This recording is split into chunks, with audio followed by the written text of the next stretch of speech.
திருச்சிலுவை அடையாளத்தினாலே எங்கள் எதிரிகளிடமிருந்து எங்களை விடுவித்தருளும். எங்கள் இறைவா, தந்தை, மகன், தூய ஆவியின் பெயரால் ஆமேன். அன்பானவர்களே, இன்றைய நற்செய்தியில் செல்வரான இளைஞர் இயேசுவிடம் ஒரு நல்ல கேள்வியை கேட்கிறாரு. நிலை வாழ்வை பெற நான் என்ன செய்ய வேண்டும்? அந்த செல்வரான இளைஞர்கிட்ட நிறைய நல்ல குணங்கள் இருந்துச்சு. இயேசு சொன்ன எல்லா கட்டளைகளையுமே அவர் கடைபிடிச்சாரு. ஆனாலும் இயேசு அவர்கிட்ட இன்னும் ஒன்று உன்னிடம் குறைவாக இருக்கிறது அப்படின்னு சொல்றாரு.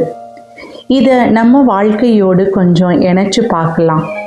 நாமும் நல்லவர்களாக இருக்க முயற்சி செய்கிறோம், ஜெபிக்கிறோம், தினமும் திருப்பலிக்கு செல்றோம், மற்றவங்களுக்கு உதவி செய்கிறோம்.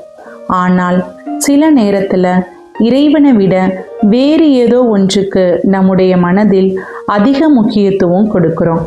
அது பணமாக இருக்கலாம், பொருளாக இருக்கலாம், நம்முடைய ஆசையாக இருக்கலாம், அல்லது நம்மால் விட்டு கொடுக்க முடியாத ஏதாவது ஒன்று கூட இருக்கலாம்.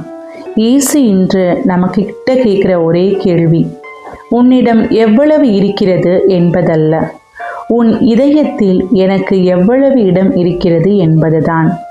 நம்மிடம் இருக்கும் அனைத்துமே இறைவன் கொடுத்த கொடை என்பதை உணர்ந்து தேவையில் இருப்பவர்களோடு பகிர்ந்து கொள்ளும்போது நம்முடைய செல்வம் அர்த்தமுள்ளதாகுது. ஆகவே இன்னைக்கு நாம் ஒரு முடிவு எடுப்போம். என்னிடம் இருப்பதை மட்டும் பிடித்து கொண்டு வாழாமல் என்னிடம் இருப்பதை பகிர்ந்து இயேசுவை பின்பற்றி வாழ்வோம்.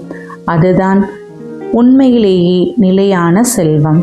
இயேசுவுக்கே புகழ், இயேசுவுக்கே நன்றி. மரியே வாழ்க.